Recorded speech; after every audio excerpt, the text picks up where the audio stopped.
가을에도 홍매화를 피울 수 있어요. 바람의 이름을 묻지 않고 기다림에 터져버릴 꽃망울. 졸지도 주무시지도 않는 당신의 계절은 나무로 숲을 이루었죠.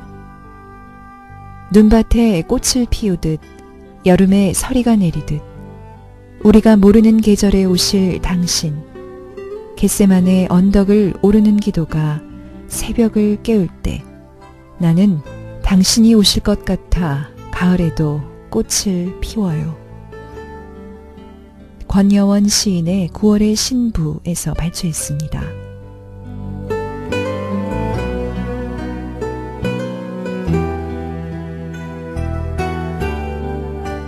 예수 그리스도를 만나 변화된 사람들의 이야기, 새롭게 하소서 진행의 진미입니다. 새롭게 하소서 오늘은 시인이자 소설가며 서울 광명교회를 섬기시는 권여원 사모님의 간증을 보내드립니다. 많은 은혜 받으시기 바랍니다.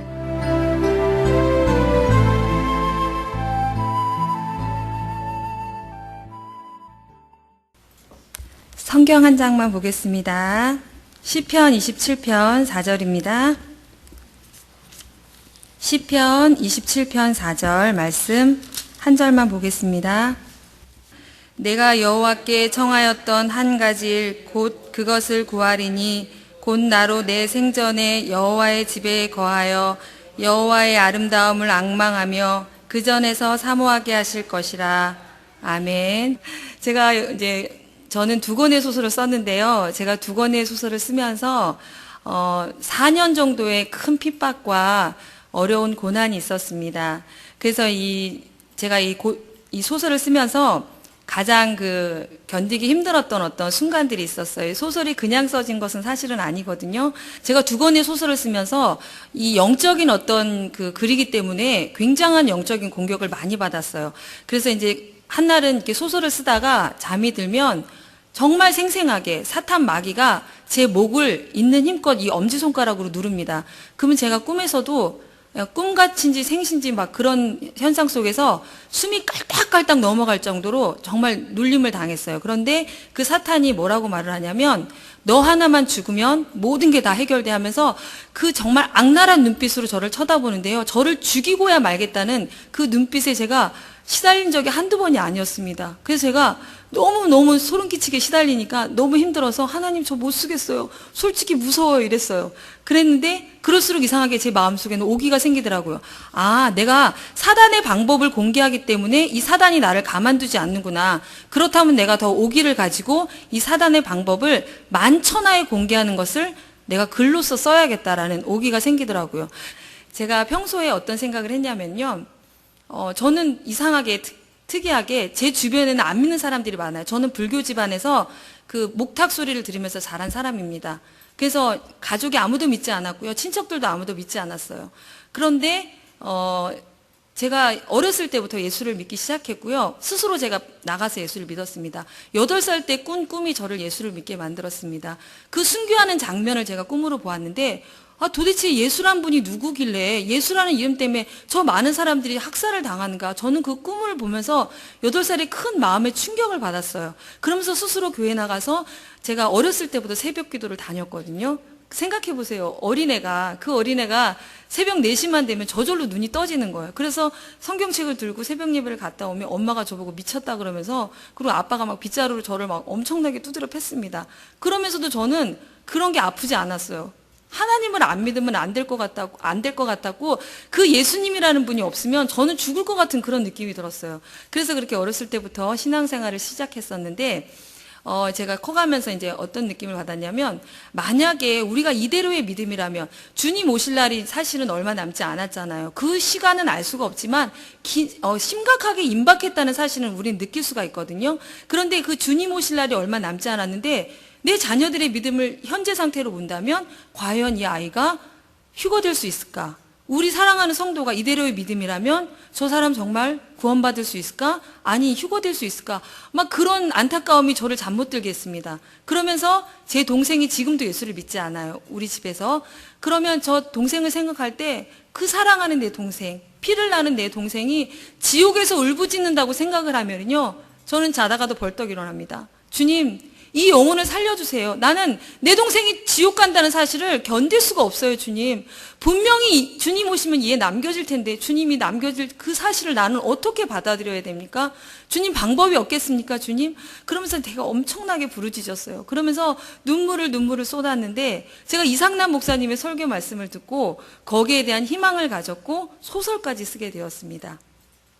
저는 이 소설을 2권 쓰기까지 3가지 강을 건너왔어요. 첫 번째는 물질의 강이었고, 두 번째는 핍박의 강이었고, 세 번째는 자식의 강이었습니다. 먼저 물질의 강에 대해서는 시간 관계상 한 가지만 말씀드리고자 합니다. 저희가 부교육자 생활을 참 많이 했어요. 그래서 훈련을 많이 받았었는데 17년을 넘게 부교육자 생활을 했거든요. 그래서 부교육자의 서름에 대해서 정말 많이 겪은 사람 중에 한 사람입니다. 그런데 17년 중에서 10여 년을 물질의 고통을 많이 당했는데 우리 남편이 이제 전도사 시절에 처음 부임해서 전도사로 갔는데 그 교회가 굉장히 어려운 교회였어요. 그래서 목사님 사모님이 너무 고생하는 걸 알고 저 몰래 어느 날 갑자기 대출을 3천만 원을 받아서 17년 전에 그거를 갖다가 건축원금을 했더라고요. 몰랐어요. 그래서 나중에 그 사건을 알게 돼서 정말 그것을 이자도 사실은 못 갚고 있었어요. 그러니까 이자에 이자가 불어서 이 원금이 하여튼 눈덩이처럼 불어나는데 감당이 안 되더라고요. 전도사 시절에 20만 원 받고 아이 키웠거든요. 어떨 때는 50만 원. 이렇게 살면서 어떻게 얼마나 힘들었는지 말도 할 수 없었습니다. 그러면서 아이가 어느 날은 분유가 딱 떨어진 거예요. 그래서 하나님 분유가 다 떨어져 가요 해서 생각도 못해 젖병에다가 이제 미음을 탔어요. 미음을 타고 거기다가 이제 분유를 10숟가락을 넣어야 된다면 한두 숟가락만 넣어서 무늬만 분유처럼 해계해서 아이를 먹였어요. 가슴이 너무 아프잖아요. 하나님 우리 아이들한테는 이 아픔을 물려주지 않게 해주세요. 그렇게 기도했어요. 그런데 눈 내리는 어느 날 새벽 기도 가려고 문을 탁 열어보면 그 분유하고 기저귀가 이렇게 눈덩이처럼 쌓여져 있더라고요. 이름도 없이 누군가 두고 갔어요. 그래서 하나님이 정말 이렇게 먹이고 입히시는 거야 눈물이 나더라고요. 저는 그렇게 힘든 시절을 살았는데 그러면서 제 마음속에는 어떤 마음이 들었냐면 기도하는데 자꾸 하나님 제가 정당하지 않다라는 걸 느꼈습니다. 하나님 제가 이 물질의 문제를 해결하지 않고는 사는 게 정당할 수가 없습니다. 주님 우리의 힘으로는 갚을 수 없으니까 주님께서 갚아주세요 하면서 제가 간절하게 기도했어요. 제가 깐난아기를 업고 철야를 얼마나 했는지 모릅니다. 그런데 그때 12월이었어요. 제가 막 한 가지만 놓고 기도했어요. 주님 이 물질의 문제를 해결해 주세요. 그냥 밤새도록 기도하는데 새벽에 이렇게 충만해가지고 하나님 도와주세요 하는데 하나님의 음성이 들렸습니다. 그러면서 제 막내 아들이 제가 아들만 셋이에요. 그런데 이 막내 아들이 굉장히 이쁘게 생겼거든요. 어렸을 때 인기가 너무 많았어요. 그 성도들한테 인기가 많아서 오늘은 이 집사님지 오늘은 저 집사님지 하면서 얘가 집에 들어오는 날이 없었어요. 맨날 집사님들이 데리고 다녔거든요.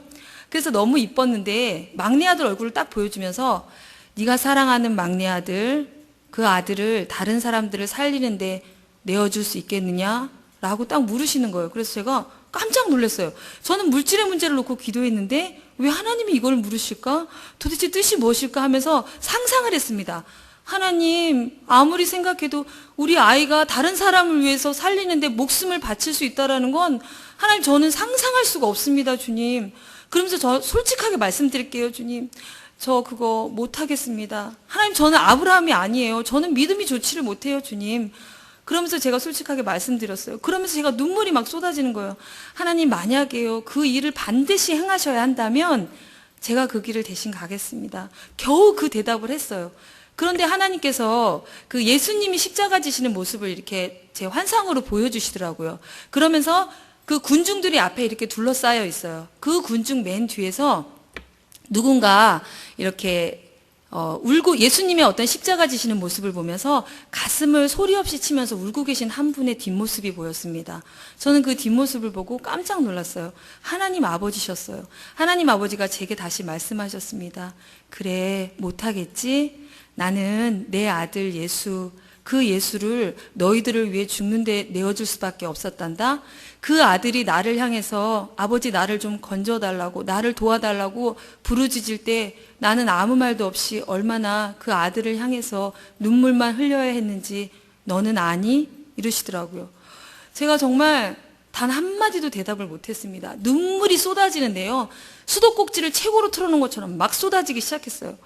정말 그 하나님의 사랑이 가슴이 벅차서 나는 내 아들이 너무 귀해서 감히 누군가를 위해서 바칠 수 없는데 하나님은 그 귀한 아들 독생자 예수 그리스도를 우리를 위해 보내주셨다는 그 사실이 막 이 가슴이 터질 것 같이 저한테 다가오는 거예요. 그래서 제가 막 눈물을 흘리면서 하나님 앞에 회개했습니다. 하나님, 나에게는 물질 문제가 200%처럼 컸는데 하나님 정말 내가 그렇게 부끄러워 보일 수가 없었어요. 그래서 제가 겨우 한마디 주님께 고백했습니다. 사랑의 주님, 나를 위해서 그 피와 눈물을 흘려주신 주님, 그 주님 한 분만 내 곁에 계시면 돼요. 주님, 나 아무것도 안 주셔도 돼요. 주님, 그 주님만 내 곁에 떠나지 말아주세요. 그러면서 그 한마디만 고백했어요. 그러면서 제 가슴이 얼마나 부유해지는지 저는 물질에 대해서 단 한마디 응답을 받지 못했는데 그 응답받은 그 이상의 감사를 느꼈습니다. 그래서 그 회개 기도가 오후까지 5시까지 이어졌고 오후 5시에 눈물이 딱 그치더라고요. 그러면서 제한테 말할 수 없는 기쁨이 느꼈고 그러면서 이제 제가 그것을 하나님이 주신 마음을 시로 써가지고 어떤 분이 이제 거기다 곡을 붙여서 복음성가를 만들었습니다. 저는 그때 이 물질의 강을 건너면서 굉장히 감사했어요. 이 물질은 정말 없어도 되는구나. 내 곁에 없어도 주님 한 분만으로 만족할 수 있구나. 그리고 몇 달 후에 생각지도 않았는데 하나님께서 그 빚을 깨끗하게 갚을 수 있도록 도와주셨습니다. 아멘. 저 그때 정말 행복했어요. 하나님 진짜 내가 물질을 먼저 기도하지 않고 그의 나라와 그의 의를 기도하는 법을 배웠더니 주님께서 그 나머지 물질 문제를 해결해 주시는구나. 그렇게 깨달았습니다. 그래서 물질의 강은 어떻게 보면 제가 쉽게 건넜다고 말씀드릴 수가 있습니다. 물질의 강을 건너고 두 번째 핍박의 강을 건너게 되었습니다. 지금으로부터 4년 전에 제가 어느 중형교회 저희 남편이 부목사로 부임을 했습니다. 그래서 이제 부목사로 이제 부임해서 이사한 첫날에 꿈을 꾸는데 꿈에서 예수님을 만났어요. 그 당시는 저희가 물질을 물론 이렇게 어려웠지만 빚은 없었지만 되게 어려웠거든요, 삶이.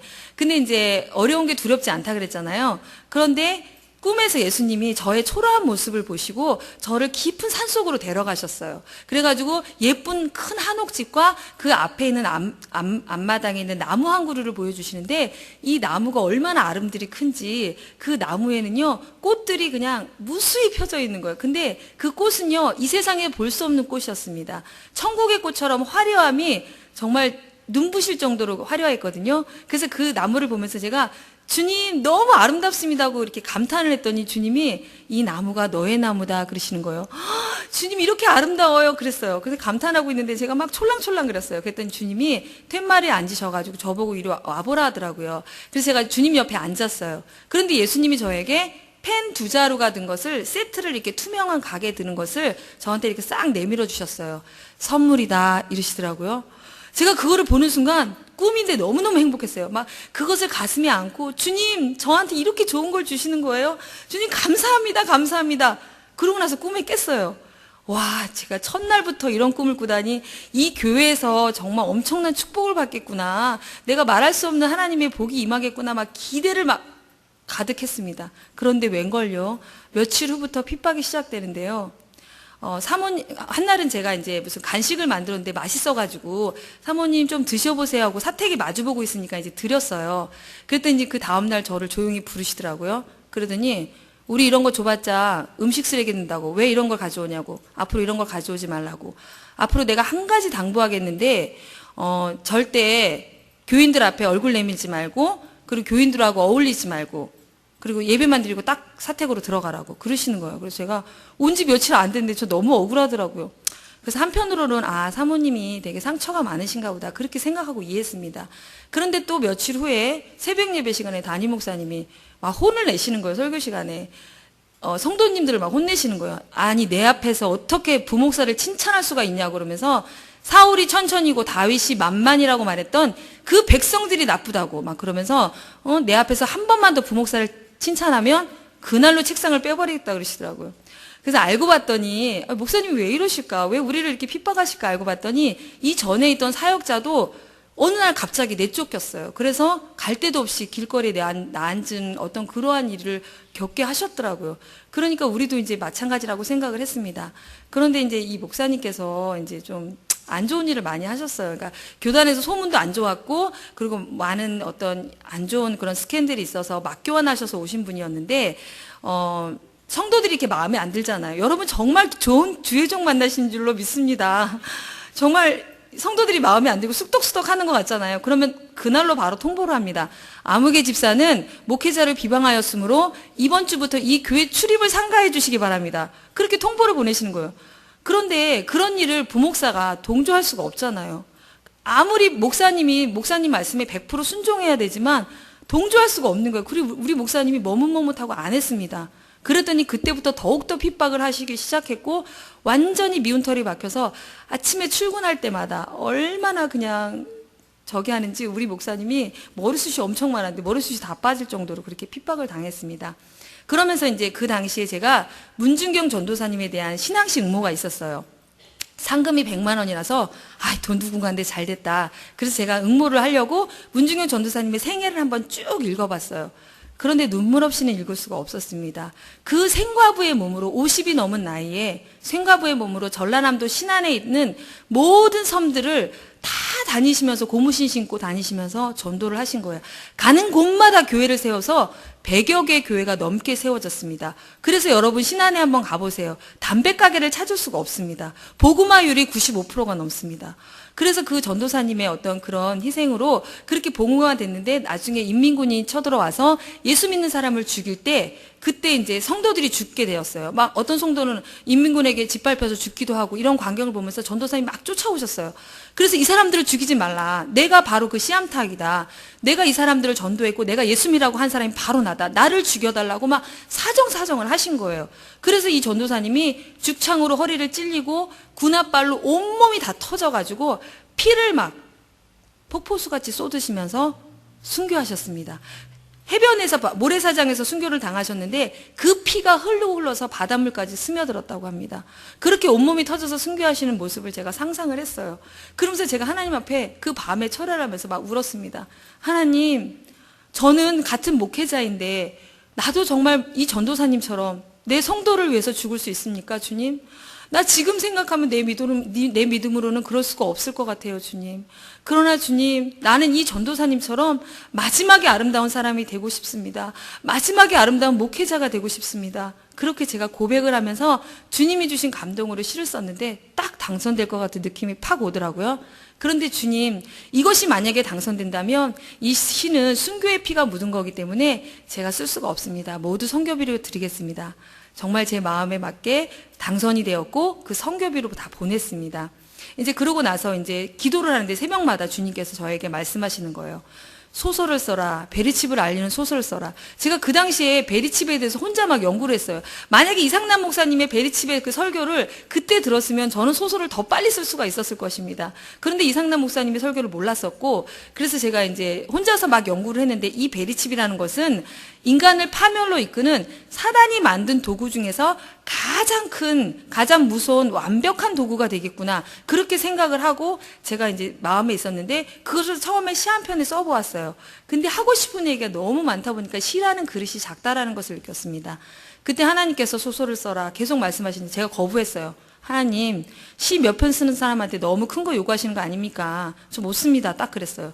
새벽 기도를 갈 수가 없는가. 갈 때마다 말씀하시는 거예요. 그래서 제가 두 손 들고 하나님 그럼 어떻게 씁니까 주님? 나 못 쓰는 거 주님이 아시잖아요. 제가 땡깡을 부렸어요. 그랬더니 주님의 음성이 내가 쓴다. 딱 그 한마디 하시더라고요.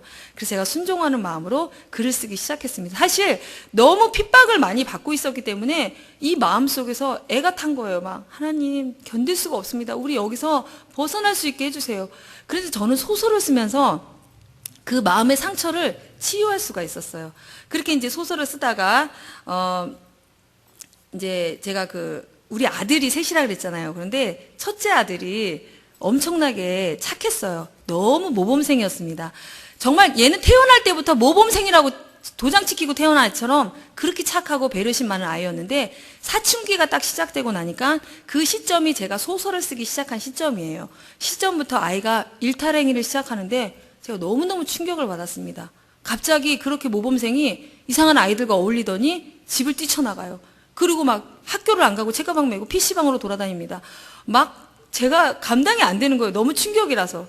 그래서 막 기도를 많이 해야겠는데 특별 기도를 해야겠는데 교회에서 기도를 못하게 합니다. 목사님이. 그래서 눈치가 보여서 안 되겠다. 산에 가서 기도하자. 도봉산에 가서 날마다 가서 산기도를 했습니다. 눈이 허벅지까지 쌓이는 날도 제가 올라갔어요. 여자 혼자 몸으로 올라가서 주님, 저 사실은 얼어 죽을 것 같아요, 주님. 그렇지만 내 기도의 제목이 산만큼 커서 저는 기도를 안 하면 죽을 것만 같습니다, 주님. 제 기도의 이 모든 제목들을 주님 응답해 주시고 우리 아들을 고쳐주세요. 우리 아들로 인해서 제가 정말 소설을 쓸 마음이 너무너무 힘이 듭니다. 그렇게 간절하게 기도했습니다. 그렇게 소설을 이제 쓸 수가 있었는데요. 그러면서 제가 소설을 쓰는 중간중간에 시를 이제 막 머리 식히려고 썼는데 그 시들이 막 좌르륵 당선되기 시작하는 거예요. 그 중에서 농어촌 희망문학상은 상금이 500만 원이에요. 얼마나 큽니까? 생활의 보탬이 되려고 사실은 원고를 던져놓고 사실은 잊어버렸어요. 왜냐하면 상금이 클수록 그 잘 나가는 시인들이 다 응모를 하거든요. 저는 그 당시에는 등단도 안 한 상태였기 때문에 나는 당연히 안 될 것이라고 1%도 짐작을 하지 않았습니다. 그리고 잊어버렸는데 어느 날 기도를 하는데 하나님께서 저에게 이삭의 예물을 드려라 그러시는 거예요. 제가 그때 돈이 없었거든요. 하나님, 저 2만 원도 없는 거 아시면서 주님이 저 더 잘 아시잖아요, 주님. 그랬어요. 2번, 3번 말씀하시는 거예요. 그래서 내가 마음속에 100만 원이 딱 와요. 주님, 제가 기도의 제목을 바꾸겠습니다. 그렇다면 주님, 저에게 이 이삭의 예물을 드릴 수 있도록 물질을 주세요 하고 기도했어요. 그런데 며칠 후 85만 원이라는 공돈이 딱 생기더라고요. 할렐루야! 그러면서 제가 너무 기뻐서 15만 원을 딱 보태서 100만 원을 만들어가지고 어느 이름 모를 개척교회에 가서 그것을 헌금을 했습니다. 그런데 제가 그 헌금을 들고 가는 순간, 그리고 헌금을 하고 나오는 순간까지 얼마나 기쁘던지요. 그러면서 제가 하나님께 고백했어요. 하나님, 제가 언제 이렇게 기쁨으로 헌금한 적이 있었습니까? 저는 기억이 나지 않아요, 주님. 저 정말 너무너무 기쁘고 날아갈 듯이 행복합니다. 하나님께 드리는 이 헌금이 날마다 이렇게 기쁨으로 드릴 수 있게 저를 도와주세요. 그러면서 정말 기쁨으로 드렸어요. 그러고 나서는 또 잊어버렸어요. 그러고 났는데 한 달 후에 연락이 왔습니다. 권여원 씨 500만 원짜리에 당선되었습니다. 제가 그 소리를 듣는데 저거 정말 꿈인지 생신인지 구분이 안 되는 거예요. 그래가지고 제가 확인까지 했습니다. 그러면서 하나님께 딱 무릎을 꿇고 기도했어요. 하나님, 저 같은 사람을 어떻게 이렇게 큰 상을 주실 수가 있습니까? 제가 너무 기쁩니다, 주님. 그랬더니 주님이 이삭의 예물을 딱 보여주시더라고요. 주님이 그걸 기뻐 받으셨다는 거예요. 제가 그래서 주님이 주라고 해서 준 건데 주님이 돈까지 주셔놓고서, 그래서 저는 5배로 뻥튀기 해주신 주님이 너무 감사했어요. 그리고 나서 시상식을 하는 데 있잖아요. 그 국회의사당에서 시상식을 하는 거예요. 그래서 중앙일보 기자들이 막 후레쉬를 막 터뜨리는데 제가 그 순간 강단에 서면서 하나님께 영광을 돌렸습니다. 하나님, 나같이 작은 자가, 정말 골방에 갇혀있던 나같이 작은 자를 하나님이 이렇게 세워주심에 감사를 드립니다. 하나님께 온전히 영광을 드립니다. 그리고 나서 또 연달아서 당선이 된 거예요. 보름 후에 여기서 장원, 저기서 장원. 마로니에 여성 백일장은요, 550명이 모인 그날 시제를 발표해서 그날 시상식을 하는데, 그날 제가 장원이 되었습니다. 그래서 정말 그때도 제가 강단에 올라가서 550명을 앞에 놓고 딱 장원만 소감을 발표하는데, 하나님이 이곳까지 인도해 주셨고 나의 왕이신 하나님께 이 모든 영광을 돌려드린다고 제가 그랬습니다. 당당하게 얘기했더니 우레와 같은 박수가 터졌습니다. 저 그때 너무너무 행복했습니다. 그때 받고요, 여기저기 한 돈 1,000만 원을 받은 거예요, 1년에. 그래서 사람들이 아니 무슨 여은 씨는 이렇게 아주 그냥 상금을 끌어모으냐고, 이런 시인이 그동안 없었다는 거예요. 그래서 제가 등단까지 하면서 그래서 하나님 앞에 묵상했습니다. 하나님, 저를 이렇게 축복해 주시는 까닭이 뭐예요? 소설을 쓰기 위한 준비 작업이다, 이렇게 말씀하시더라고요. 그렇게 이제 소설을 거의 마무리를 했습니다, 1권을. 그런데 딱 작가가 봐도 마음에 안 드는 거예요. 5% 부족해요. 제가 기도원에 올라갔습니다. 기도원에 올라가서 하나님이 쓰라고 했으니까 책임져 주세요. 제가 마음에 들지 않습니다. 제가 막 산 밑에서 기도를 하는데 갑자기 스크린처럼 세 장면이 딱딱딱 제 앞에서 스쳐가는 거예요. 그런데 제가 너무너무 소름 끼치게 놀랐습니다. 이 세 장면을 저 소설에 삽입하면 이 소설이 완성되는 순간이었거든요. 그래서 제가 그 부족한 부분을 하나님이 보여주신 장면을 소설에 딱 끼워 맞췄더니 완성이 되더라고요. 하나님 감사합니다. 이 소설은 정말 하나님 것입니다. 이렇게 생각하면서 1권을 썼거든요. 그런데 어떻게, 분명히 이 목사님은 제가 소설 쓰는지 몰랐어요. 소설이 딱 끝나자마자 당장 이 교회를 나가라고 내쫓으시는 거예요. 아들 셋 데리고 갈 데가 없는데 당장. 그래가지고 여기저기 알아봐도 그 길을 다 막으시는 거예요. 박 목사 나쁜 놈이니까 뽑지 말라고. 이렇게 다 바리케이트를 쳐놓으시더라고요. 그래가지고 쫓기다 안 돼서 거제교회까지 갔습니다. 서울에서. 그래서 거제교회를 딱 부임을 해서 이제는 이제 핍박도 끝났겠지. 이제 가벼워, 마음 가벼워 이렇게 생각하면서 거기서 열심히 사역하고 있는데 한 달 후에 일이 터졌어요. 그쪽 교회 목사님이 이제 우리 남편 목사를 교단에서 완전히 매장시켜 버리려고, 너 두고 봐라, 내가 널 죽이겠다라는 그러한 각오로 담임 목사님에게 전화를 거신 거예요. 그 박 목사 부임하지 않았습니까? 그 박 목사 나쁜 놈이니까 당장 내쫓으시라고 그러시는 거예요. 그래가지고 우리 남편이 이제 목사님한테 불려갔어요. 아니, 이게 어떻게 된 일이냐. 나는 자네를 기도하고 뽑았는데 어떻게 전 교회 목사님이 이런 실수가 있냐고. 그래서 목사님, 저 솔직히 말씀드려 억울합니다. 제가 그 전에 있는 교회에서 10년을 사역을 했습니다. 한번 그 교회 목사님께 저를 한번 여쭤보시면 제가 누군지 아실 겁니다. 그렇지만 그 목사님이 그게 안 들리셨나 봐요. 그래가지고 그때부터 또 핍박이 시작되는데, 앞으로는 자네는 신방도 하지 말고 성도들하고 가까이 지내지도 말라고, 내가 자네를 믿을 때까지 지켜보겠다 그러시더라고요. 근데 또 이제 사역의 가시방석이 시작되었습니다. 제가 이제 전도의 달란트가 있거든요. 저는 그 전교에서 전도를 못했어요. 전도를 해도 성도들을 데리고 올 수가 없었습니다. 그래서 이제는 마음껏 전도해야지 하면서 저한테 맡겨진 게 유치부 사역이었습니다. 그래서 막 열심히 전도하러 다녔는데, 한날은 이제 제가 어느 분을, 아줌마를 하나 전도를 했어요, 아주머니를. 근데 이 아주머니가 너무 열심히 듣는 거예요. 알고 봤더니 이 아주머니가 그 교회 성도셨어요. 제가 성도를 모르고 전도한 겁니다. 그런데 이 성도님이 가만히 계시면 좋은데 막 교회 가서 막 새로운 사모가 그렇게 전도를 열심히 한다고 막 자랑을 하신 거예요. 그래가지고 이제 소문이 막 나서 제 귀에 딱 들어왔습니다. 이 또 새로운 핍박이 시작되겠구나 생각했는데 아니나 다를 거예요. 몇몇 분이 저를 딱 따로 부르시더라고요.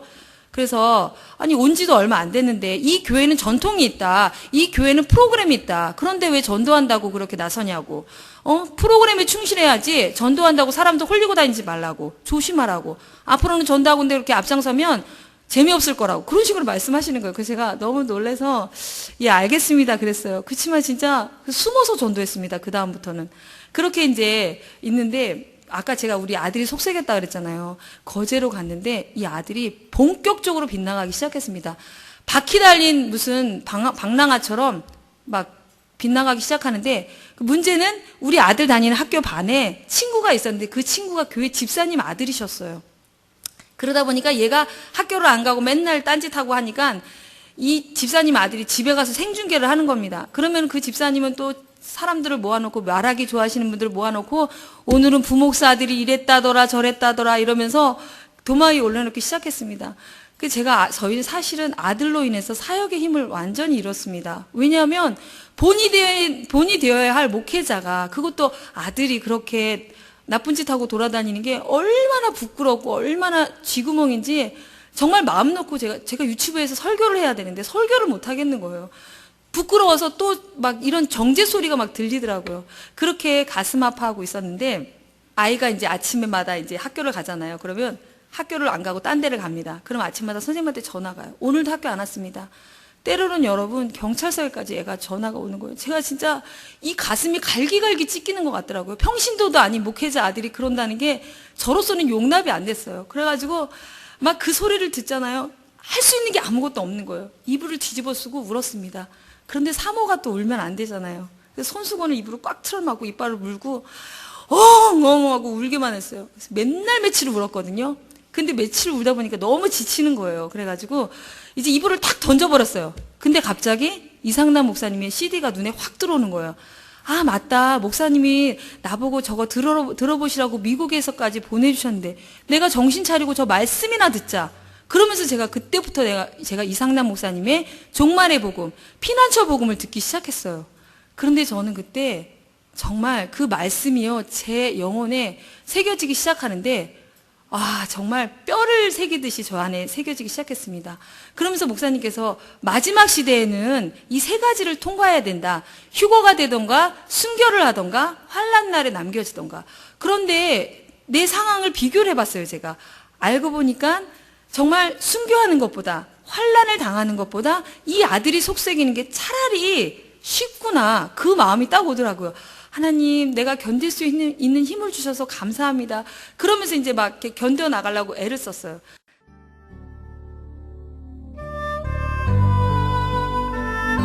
파도가 일렁이는 눈망울 속에 목숨 같은 돛을 올리는 가르침의 은총이 여기 있습니다.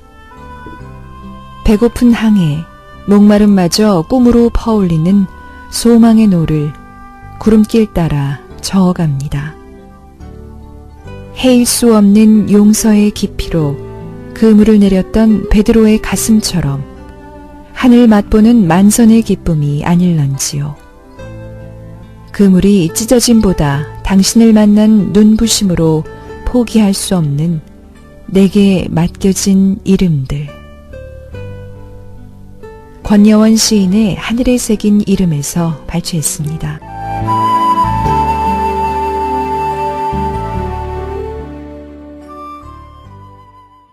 그러면서 이제 굉장히 이렇게 그 힘든 상황을 이겨낼 수가 있었는데, 담임 목사님이 며칠 후에 저희 부부를 불렀습니다.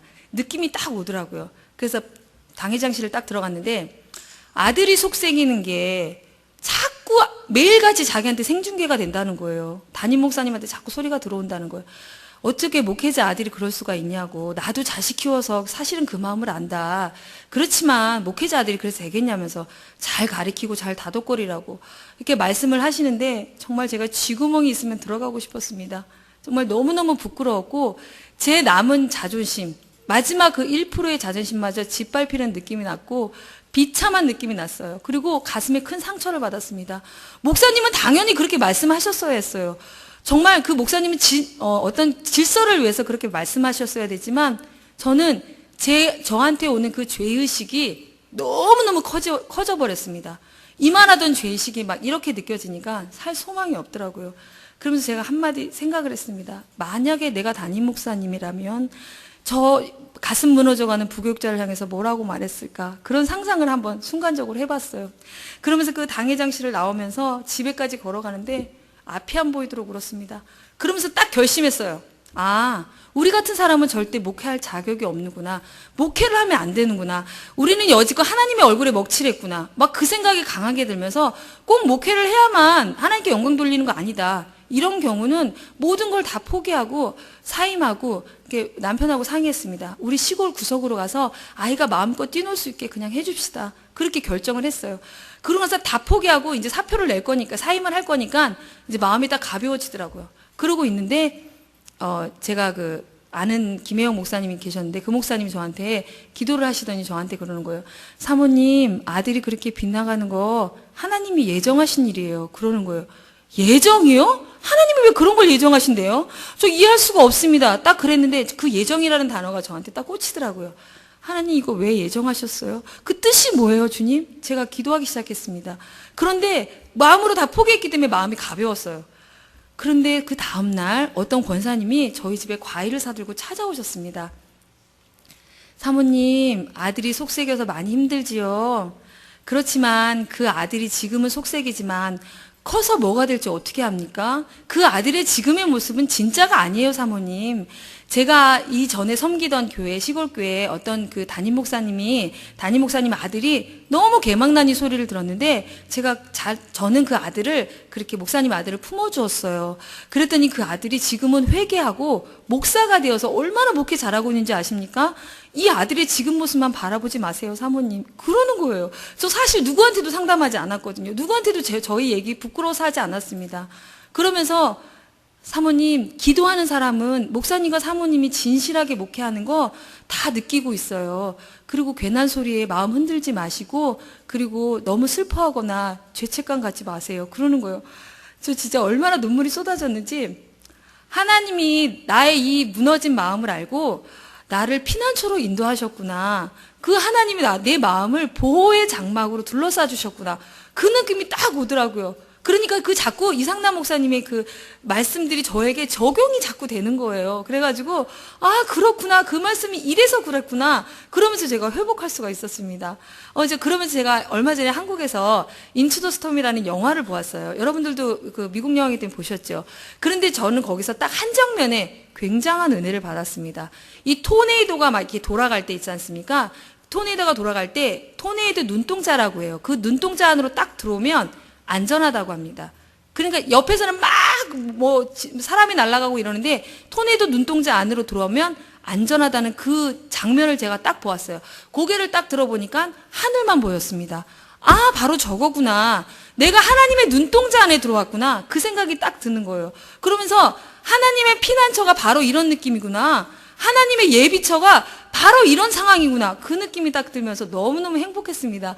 그러면서 사방으로 우겨싸임을 당하여도 쌓이지 아니하고 답답한 일을 당하여도 낙심하지 않고 핍박을 받아도 거꾸러뜨림을 당하지 않는 느낌이 바로 이 느낌이구나. 제가 막 할렐루야 아멘을 외치면서 그 목사님의 말씀을 막 적용하기 시작하는데 소름이 돋도록 적용이 되더라고요. 그러면서 그 목사님의 말씀이 저한테 막 뼈까지 새겨지는 느낌이 들었습니다. 하나님 감사합니다. 이 엄마의 자궁과도 같은 이 피난처가, 이 예비처가 나중에 우리 대환란 시대에 우리 성도들이 도망을 갔을 때 그곳에서도 이런 느낌을 받을 것입니다. 사단이 감히 근접할 수 없는 그러한 자궁과 같은 느낌. 와, 그런 느낌이 바로 이런 느낌이구나. 막 그때부터 성도들이 아무리 막 3, 4, 5 모여서 부목사 욕하고 사모 욕하고 아들 욕을 해도요, 그게 그렇게 들리지 않는 거예요. 그러면서 저는 그때부터 이상남 목사님의 말씀을 막 필기를 해가면서 들었습니다. 저 정말 퍼지게 앉아서 누워서 듣지 않았습니다. 딱 책상에 앉아서 때로는 무릎을 꿇으면서 목사님의 말씀을 필기를 해가면서 듣는데요. 그 목사님의 말씀이 저한테는요, 왜 그 스크린처럼 뭔가 파노라마처럼 막 파바바박 스쳐가는데 영감이 따라서 막 오는 거예요. 이 영감들이. 그래서 소설의 영감이 그래서 가만히 있을 수 없어가지고 제가 막 달력 뒤에다가 전지를 크게 만들어서 기록을 했습니다. 자꾸 기록하다 보니까 내용의 그 소설의 뼈대가 만들어지더라고요. 그런데 그 당시에 조전도사님이 자꾸 메일을 보내서 저한테 사모님 소설 한 번 더 써보세요. 주님이 펜을 2자루나 주셨는데 뭐 하고 계시냐고. 지금 미국에는 동성애가 너무 판을 치고 있다.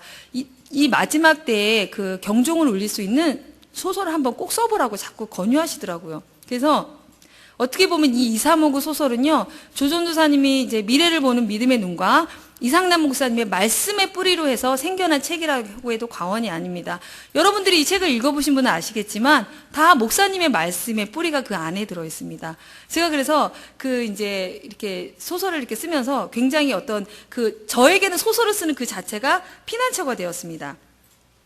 그러면서 이제 목사님께서 인도네시아 쓰나미 사건 여러분 들어보셨죠? 그 간증 얘기 말씀하셨잖아요. 저 그 간증을 들을 때 엄청나게 놀랐습니다. 새 아이의 엄마가 쓰나미에 다 아이가 쓸려가자 겨우 나무 토막을 잡고 살아나서는 하나님 우리 아이들을 건져주세요, 살려주세요, 얼마나 간절하게 부르짖었던지 두 번째 파도가 탁 치더니 둘째 아이가 둥둥둥 떠오고 나머지 아이들을 해변에서 찾았다는 그 간증을 듣는 순간에 제가 무릎을 탁 꿇었어요. 그리고 두 손을 번쩍 두고 할렐루야 외쳤습니다. 그리고 하나님께 눈물을 막 펑펑펑 흘리면서 기도했어요. 하나님의 방법은 감히 우리 인간이 측량할 수가 없고 계산할 수가 없고 내다볼 수 없는 깊고도 높다라는 것을 저는 너무너무 실감합니다. 주님, 저에게도 아이가 셋이에요. 하나님, 우리 아들이 지금은 비록 저 세상의 쓰나미에서 쓸려갔지만 하나님의 방법으로 저 아이를 구원해 주실 날이 올 것을 저는 믿습니다. 저 아이를 언젠가는 하나님의 방법으로 이렇게 주님이 건져 주실 날이 올 것이라는 믿음이요 팍 오기 시작하는, 가장 강력하게 오더라고요.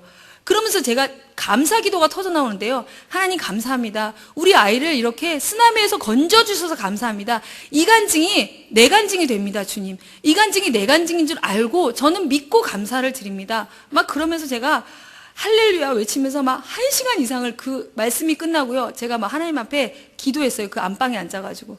저 정말 그때 모든 것을 다 응답받았습니다. 진짜 피난처라는 게 이렇게 놀라운 힘이 있구나. 하나님이 마련하신 예비처는 감히 인간이 생각할 수도 없고 인간이 들여다볼 수도 없는 거구나. 그런 느낌이 받으면서 피난처는 오직 예수 그리스도. 만약에 이상남 목사님이 피난처는 페트라성이다, 피난처는 무슨 동굴이다, 이렇게 말씀하셨으면 큰 힘이 되지 않았을 거예요. 오직 피난처는 예수 그리스도 그 한 분뿐이라는 그 말씀이 저에게는 완전히 응답의 응답이었습니다. 그래서 그 말씀이 저에게는 막 가슴에 새겨져서 그때부터 제가 그 어떤 힘을 크게 얻었었는데요. 그러면서 막 소설을 막 쓰는데 집중했어요. 어느 날은 소설을 이렇게 3분의 1 정도 써내려가는데 막히는 거예요. 그래서 딱 덮었어요, 원고지를. 주님, 이 다음에 뭐 써야 돼요? 제가 물어봤습니다. 그러고 나서 잠이 들었어요. 그런데 세상에요, 잠이 딱 들었는데 하나님께서 그 원고지 다음 장에 써야 될 그 내용들을 꿈으로 이렇게 딱 정확하게 보여주시는 거예요. 제가 얼마나 놀랐는지 새벽에 눈 뜨자마자 다 기록했습니다. 그러면서 하나님 감사합니다. 여러분, 꿈에 그 우상천이 자기 영혼을 파는 장면이 나옵니다. 그 꿈은요, 실제로 제가 꾸었던 꿈이거든요. 그래서 소설에다 딱 삽입을 했더니, 그다음부터 소설이 막 술술술술 풀리기 시작했어요. 그렇게 이제, 이렇게 소설을 써게 됐는데, 소설의 이제 전반부를 거의 썼습니다. 그러면서 이제 개척의 응답을 받았어요. 오늘 읽은 이 27편 4절의 말씀을 제가 응답으로 받고 서울로 다시 이제 올라왔습니다. 그런데 작은 교회를 상가 건물의 2층을 이제 계약을 했어요. 계약을 했는데 이제 지금까지는 제가 핍박의 강을 보여드렸고요. 자식의 강이 아니었습니다. 핍박의 강을 보여드렸고 지금 마지막으로 이제 자식의 강을 건너는 모습을 여러분께 보여드리고자 합니다. 계약을 딱 했는데 이제 2월 달에 이사 날짜였어요. 그런데 계약한 교회에서 한두 달 말미를 달라는 거예요. 우리는 이사 날짜는 잡혀져 있는데 그래서 한두 달 말미를 달라니까 할 수 없이 우리가 이제 짐을 그 교회 창고에다 넣어놓고 이제 그때부터 또 광야 생활이 시작되었습니다.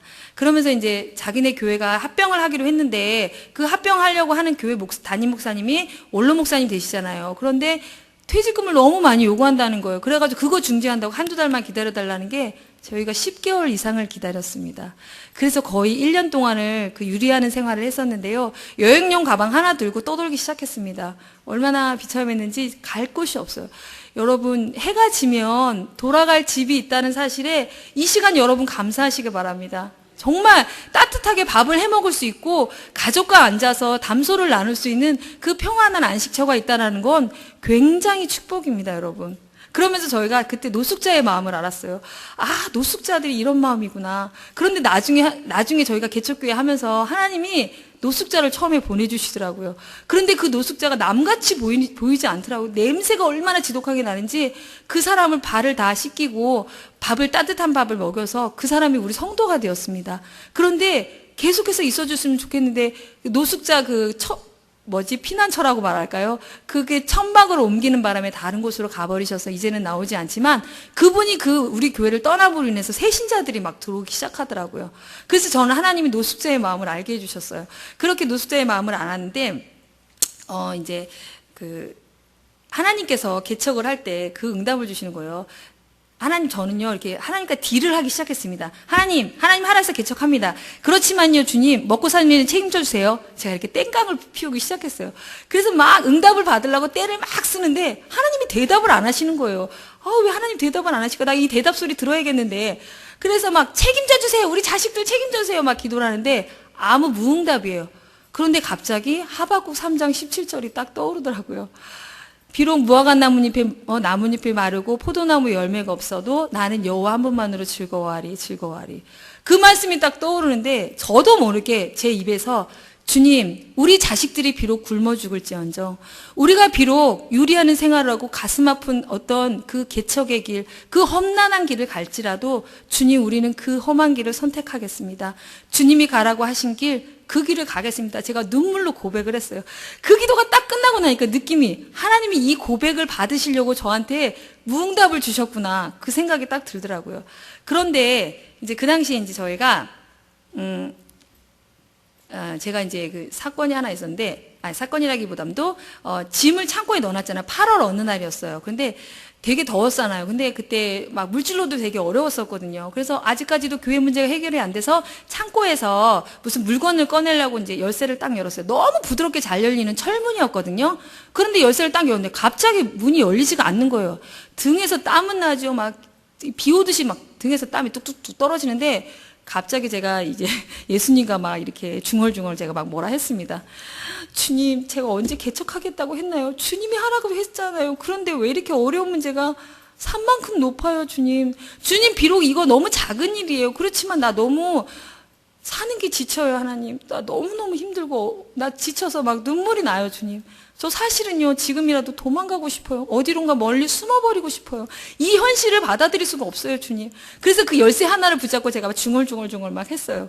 그런데 갑자기, 그러니까 그 열쇠가요, 이렇게 안에서 잠금 장치를 이렇게 딱 눌러져 있던 것 같아요. 그러니까 열쇠가 아무리 해도 안 열렸습니다. 열쇠 아저씨를 불러야 되는데 저한테는 돈이 없었어요. 그래가지고 제가 열쇠를 딱 꽂고 나서 갑자기 저도 모르게 위에서 이렇게 솟구치는 말이 나오는 거예요. 예수의 이름으로 명하노니 천사들아 들어가서 잠금장치를 풀고 문을 열지어다 하고 소리 질렀어요. 솔직히 반반도 안 믿었거든요.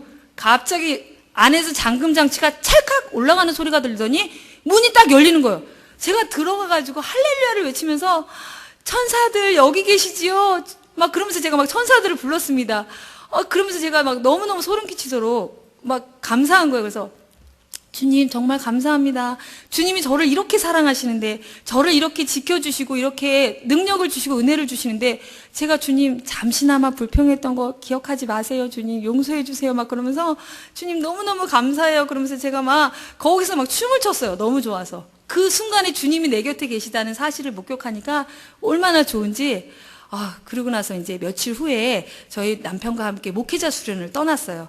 이제 다시 한번 더 응답을 받자. 그 목회자 수련회의 주제가 순교의 길이었습니다. 우리 목회자들은 모두 순교의 길을 갑시다 그러면서 막 은혜를 받고 있는데, 마지막 날 저녁에 5시쯤에 경찰에서 전화가 왔습니다.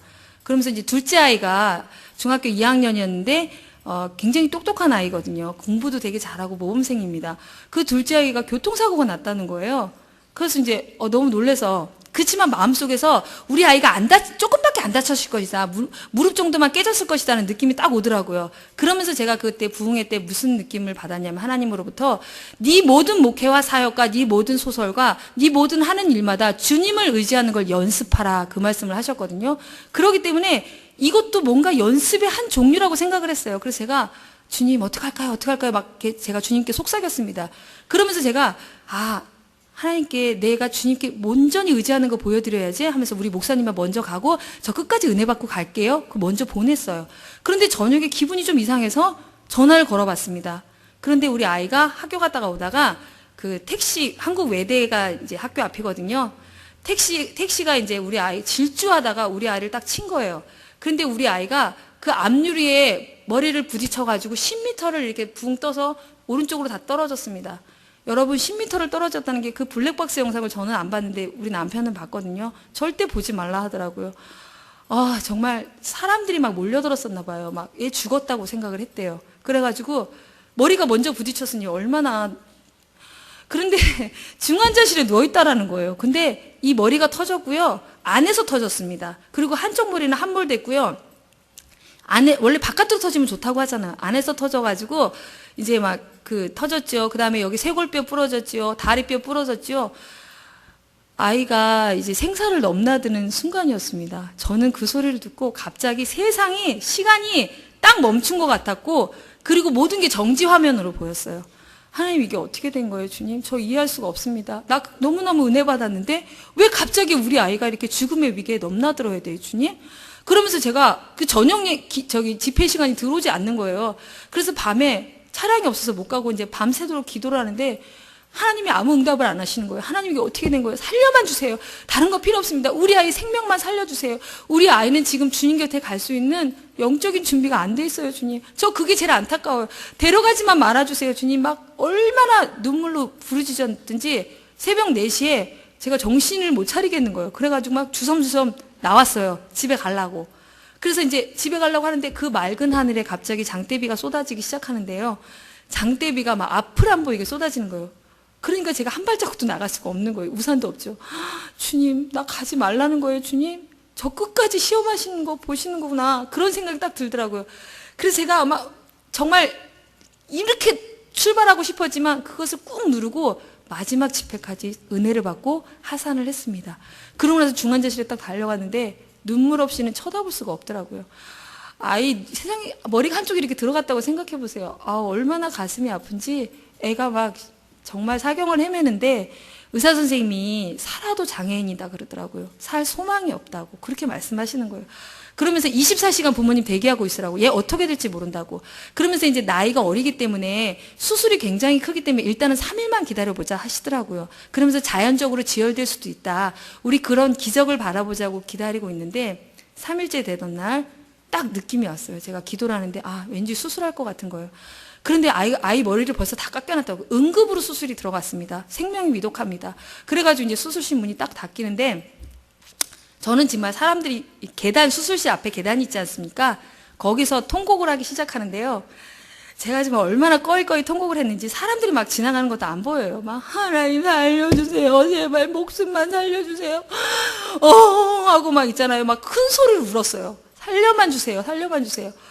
그렇게 막 부르짖고 있는데 갑자기 음성이 들렸습니다. 밥 먹고 와라. 그러시는 거예요. 그래서 제가 저도 모르게 지금 애 때문에 죽을 위기인데 제가 물 한 모금도 못 먹었습니다. 하나님 살려만 주세요. 살려만 주세요. 정신 나간 처럼 제가 부르짖었어요. 그런데 또 그렇게 막 살려달라고 하는데 바로 옆에서 아주 다정다감한 친정아버지 같은 목소리였습니다. 밥 먹고 와라. 성현이는 내가 지킬게. 그러시는 거예요. 그때 제가 정신이 바짝 들더라고요. 이게 하나님의 음성이었네? 그 생각이 딱 들면서 하나님 감사합니다. 어떻게 이렇게 저를 사랑하십니까? 주님 맞습니다. 저 사실은 성현이를 위해서 할 수 있는 게 단 1%도 없습니다. 주님 그거 알면서 이렇게 제가 애통했습니다. 그러면서 제가 하나님을 100% 온전히 믿지 못했어요. 주님이 하실 일을 온전히 바라보지 못하고 얘가 가슴 터지게 울고만 있었습니다. 그랬어요. 그런데 주님이 저를 보시고 안타까우셨던 것 같아요. 물 한 모금 못 먹고 있는 그 딸이 너무너무 안타까우셨던 것 같아요. 여러분 생각해 보세요. 어느 간증에서 하나님이 밥 먹고 와라고 하신 분이 누가 있을까? 저는 제가 처음이라고 생각합니다. 주님이 저를 밥 먹고 와라고 하셨을 때 저 너무너무 평안했습니다. 그래서 제가 웃으면서 그때 남편과 같이 밥을 먹고 병원 기도실에서 앉아서 기도를 하는데 환상이 보이더라고요. 예수님께서 우리 아이를 직접 수술하고 계시고 천사들이 막 쫙 지키고 있는 모습이 보이는 거예요. 제 마음속에서 우리 아이 살았구나. 그 응답이 딱 오더라고요. 근데 하나님께서 갑자기 욥기 38장을 읽어라 그러시는 거예요. 제가 욥기 38장을 쭉 읽어가는데 비에게 아비가 있느냐? 있을 방울은 누가 낳았느냐? 네가 별자리들을 제때 이끌어낼 수 있겠느냐? 가슴속에 지혜는 누가 준 것이냐? 수탉에게 슬기를 준 자가 누구냐? 막 이러면서 쭉쭉쭉 질문을 하시는데 저도 욥처럼 아무 대답을 못했습니다. 주님, 지금은 내가 몰라요. 지금은 이 상황이 견딜 수 없지만 하나님 이 상황 위에는 반드시 하나님이 무엇인가를 계획하고 계셨고 무엇인가를 잘되게 하시고 무엇인가를 정말 아름답게 하시기 위해서 그 마지막에 아름답게 하시기 위해서 이런 아픔을 주셨다는 것을 제가 어렴풋이나마 기억합니다. 주님. 그러면서 제가 감사 기도를 드렸습니다. 그러면서 아이가 수술이 끝나고 나왔는데요. 그 의사 선생님이 그러시는 거예요. 원래는 아이가 어리기 때문에 머리를 톱으로 자른다는 사실이 사실 엄청 큰 수술이거든요. 그래서 수술을 안 하려고 했었는데 이게 피가 계속 흘러나오지. 그래서 뚜껑을 열어봤더니 그 흘러나오는 피 말고도 옆에 그 뇌뼈가 머리뼈가 금이 가서 그 금 사이로 또 피가 이중으로 새어나고 있다는 거예요. 근데 그건 CT상으로 나오지 않는다는 것입니다. 그래서 그거를 딱 머리뼈를 고정해서 그러면서 의사 선생님이 수술 안 했으면 얘 죽었습니다. 그러더라고요. 하나님께 얼마나 감사했는지 만약에 걔가 거기서 피가 자연적으로 말랐으면 얘는 죽었을 것입니다. 하나님께서는 이렇게 아이를 살리기 위해서 그리고 제가 우리 아이한테 한번 물어봤었어요. 얼마 전에 제가 물어봤어요. 미국 오기 전에. 성현아 너 사고 났을 당시 생각나는 거 있니? 그랬더니 자기는 사고 났을 당시가 생각이 나지 않는데 그렇지만 사고 났을 당시에 자기가 쓰러져 있는 모습을 딱 보았다 하더라고요. 사람들이 우르르 몰려있고 내가 쓰러져 있는 모습을 보았다는 그 기억이 난다고 하더라고요. 저는 그 순간 소름 끼치게 감사했습니다. 어떻게 보면 이 아이는 그 자리에서 즉사할 수 있었는데 하나님께서 이 아이를 살려주셨구나. 하나님께서 이 아이를 붙잡아 주셨구나. 그러면서 제가 그 피난처 말씀이 막 주르륵 생각이 나는 거예요. 하나님, 우리가 그 어떤 어려움을 당해도 하나님이 주신 피난처는 반드시 있다라는 거, 그 피난처가 우리를 이렇게 살리는구나. 우리 예수 그리스도 한 분이 계시면 이렇게 안전하구나. 세상 사람도 얼마나 불쌍한지 모릅니다. 그 사람들 예수를 모르기 때문에 이런 피난처를 모르는 거예요. 제가 그래서 이 피난처는 오직 예수뿐이라는 이 사실을 세상 사람들에게 이 글로써 알려야겠다. 그런 사명이 더 충실했고요. 그러면서 이제 제가 거제에 있을 때 소설 반을 썼고요. 여기 와서 이제 그 광야 생활을 하면서 집 없이 떠돌아다니면서 그 창고 옆에서 이제 책상을 밀어놓고 그 창고 속에서 있잖아요. 그 좁은 공간에서 숨막히는 공간에서 제가 소설의 후반부를 썼습니다. 그리고 아이가 사고 나서 4개월을 병원 생활을 했는데 그 병원 생활하면서 갈 데도 없으니까 얼마나 감사합니까, 여러분. 병원에서 먹고 자고 하면서 소설을 퇴고를 했어요. 그래서 2359 소설을 완성할 수가 있었습니다. 저는 다른 강보다도 자식의 강이 제일 어려웠습니다. 정말 물질의 강이요? 아무것도 아니었습니다. 핍박의 강이요? 진짜 아무것도 아니었습니다. 집 없이 떠돌아다녔던 그런 슬픔이요? 그것도 아무것도 아니었습니다. 자식이 생사를 넘나드는 이 고통이야말로 제게는 막 이루 말할 수 없는 어려운 고통이었어요. 그런데 하나님께서 만약에 주님이 그런 음성을 들려주지 아니하셨다면 저는 아마 그렇게 울부짖다가 쓰러졌을 것 같아요. 제가 너무너무 예민하고 너무너무 육체가 약하거든요. 그러니까 그런 하나님이 저를 보시고 불쌍히 여겨주셔서 긍휼히 여겨주셔서 제가 어떻게 될까봐 저를 보호하시기 위해서도 그렇게 하셨다는 사실이 너무 감격스러웠고요. 그래서 진짜 저는 이 이사모그 소설에 대한 애착이 남다릅니다. 하나님께서는 제가 자식의 강을 이렇게 건너는 사이에 이 소설을 완성시켜 주셨거든요. 그래서 제가 가장 크게 깨달은 건 내 힘으로 할 수 없다라는 것을 내가 고백할 때까지 아주 철저하게 부서질 때까지 주님이 기다려 주시더라고요. 그래, 네 자존심 1% 남았지. 그 자존심까지 1% 다 짓밟아 버렸고요. 그리고 너의 어떤 그런 명예 다 짓밟아 버렸습니다. 네가 가지고 있는 그 어떤 좋은 거 다 짓밟아 버렸습니다. 그러면서 오직 하나님만 바라볼 수 있게 연습하셨고 주님께 모든 걸 맡기는 거를 연습할 수가 있었습니다.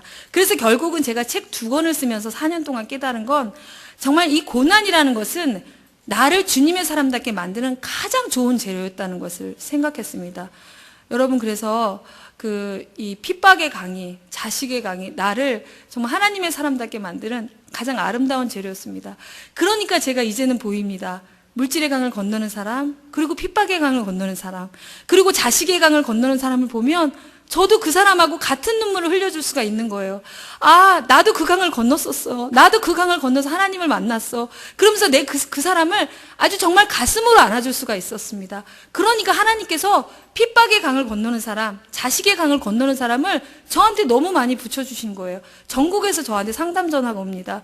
그러면서 저보다 나이가 많으신 분들이 상담을 하면서 이러한 일이 있다고. 그러면 저는 진심으로 주님의 마음으로 위로해 줄 수 있는 예수님밖에 피난처가 없습니다. 그 사실을 기억하십시오. 그렇게 당당하게 얘기해 줄 수 있는 그 거리가 생기더라고요. 제가 만약에 평안하게 사역했다면 저는 이 2권의 소설, 마지막 시대의 소설을 절대 쓸 수가 없었을 것입니다. 저는 정말 이 고난 중에 있었기 때문에 이 엑기스 같은 이 토네이도 속에 들어와 있었기 때문에 하나님의 거기에다 또 이상남 목사님의 이 귀한 보석 같은 말씀을 만났었기 때문에 제가 이 소설을 쓸 수가 있었습니다. 그러면서 여러분, 이 종말의 복음을 전하시는 이상남 목사님을 위해서 여러분 정말 사명감으로 기도해 주시기 바랍니다. 큰 교회 가잖아요. 그러면 그 기도 특공대가 있어요. 오직 담임 목사님을 위해서만 기도해 주시는 기도 특공대가 있어요. 그분들은요, 밤낮으로 철야합니다. 그래서 정말 우리 담임 목사님, 하나님께서 쓰시고자 하는 이때에 마지막까지 귀하게 쓰임받게 해달라고 눈물로 기도하십니다. 그 눈물의 기도가 하늘나라 갔을 때요, 그 눈물병에 대한 그 상급이 얼마나 큰지 아십니까? 주님, 저는 정말 여러분들에게 정말 간절하게 부탁하고 싶습니다. 왜냐하면요, 제가 이상남 목사님의 말씀을 듣고 살아난 증인이지 않습니까? 그래서 제가 북한 사람들 보면 이래서 북한 사람들이 믿음이 우리보다 월등하게 좋구나. 그 핍박 가운데, 그 환난 가운데 예수를 믿기 때문에 그 하나님의 말씀이 절절하게 느껴지는 겁니다. 그 예비처 복음이 아주 그냥 아로 새겨지는 것입니다. 여러분, 그래서 우리 이상남 목사님 정말 마지막 시대에 주님 오실 그때까지 귀하게 쓰임받고 전 세계에 이 복음이 전파되도록 여러분들께서 큰 기도의 힘이 되어야 될 줄로 믿습니다. 제가 이제 마지막 그 소설에 보면 베드로가 한 고백이 나옵니다. 베드로가 이렇게 말합니다. 내가 만약에 순교의 영광이, 고난의 영광이 이렇게 클 줄 알았다면 나는 이 땅에 있을 때 날마다 사람들에게 여러분 순교하십시오. 고난받으십시오. 그것을 외쳤을 것입니다. 내가 천국에 와보니까 이 고난의 영광, 이 순교의 영광이 이토록 아름답고 그 보상과 그 하나님의 위로와 그 상급이 이렇게 놀랍다는 것은 감히 우리가 감히 측량조차 할 수 없다라는 것입니다. 그러니까 베드로가 그런 고백을 하는 것을 하나님이 저를 통해서 말씀하셨어요. 그래서 너는 이 소설을 통해서 이 순교의 영광이 얼마나 아름다운지를 써라. 너는 이 순교의 영광과 고난의 영광이 얼마나 빛나고 영화롭다는 것을 반드시 기록하라고 말씀하셨습니다. 여러분, 지금 고난 당하십니까? 여러분들은 가장 축복의 가장자리에 있으심을 믿으시기 바랍니다. 그래서 우리가 우리가 살다가 주님 오시기 전에 죽을 수 있습니다. 그러면 나의 묘비병에 나는 무엇이라고 기록될까? 세상 사람들이 나를 볼 때 무엇이라고 기록되는 것보다 우리 주님이 나를 볼 때 무엇이라고 기록될까? 그러한 기록에 여러분들 예민하시기 바랍니다. 그래서 우리 주님이 여러분들의 이름을 보고 내가 그 사람을 안다. 내가 그 사람을 너무너무 기다린다. 두 팔 벌려서 주님이 여러분들을 환영하시는 그러한 삶이 될 수 있도록, 그러기 위해서는 정말 마지막이 아름다워야 됩니다. 많은 목회자들이 마지막에 아름답지 못해서 타락합니다. 마지막에 아름답지 못해서 기독교가 욕을 먹고 있습니다, 여러분. 우리의 신앙이 마지막까지 아름다워야 될 줄로 믿습니다. 그러면 오늘 하루가 아름다워야 될 줄로 믿습니다. 오늘 하루가 예수님 앞에서 살아야 될 줄로 믿습니다. 오늘 하루가 우리가 예비처 복음 안으로 들어가야 될 줄로 믿습니다. 그래서 정말 마지막에 아름다운 사람 되어서 천국에서 우리 문준경 전도사님 같은 분, 정말 마지막 시대의 복음을 전하는 우리 이상남 목사님 같이 정말 생명을 내놓고 그렇게 양떼들을 위해서 말씀을 전하실 수 있도록 여러분들이 큰 기도의 울타리가 되어 주시길 주님의 마음으로 축복드립니다. 기도하시겠습니다.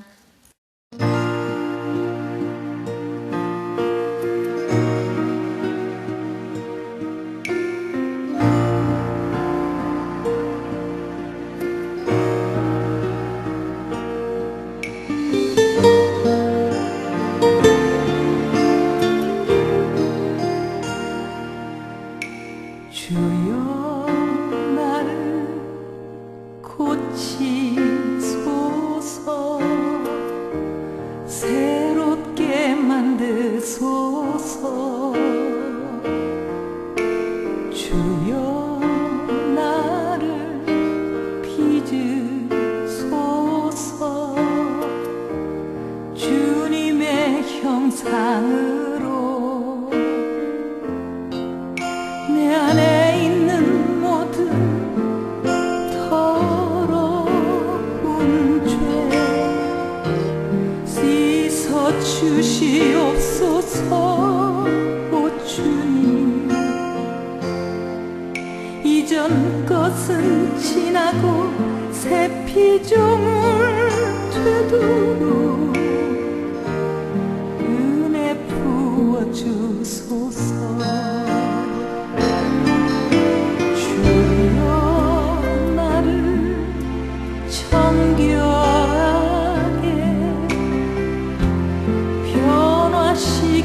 주소서. 주여 나를 녹이소서, 주님의 심장으로 내 안에 있는 모든 더러운 죄 성령의 불로 태워 주소서. 이전 것을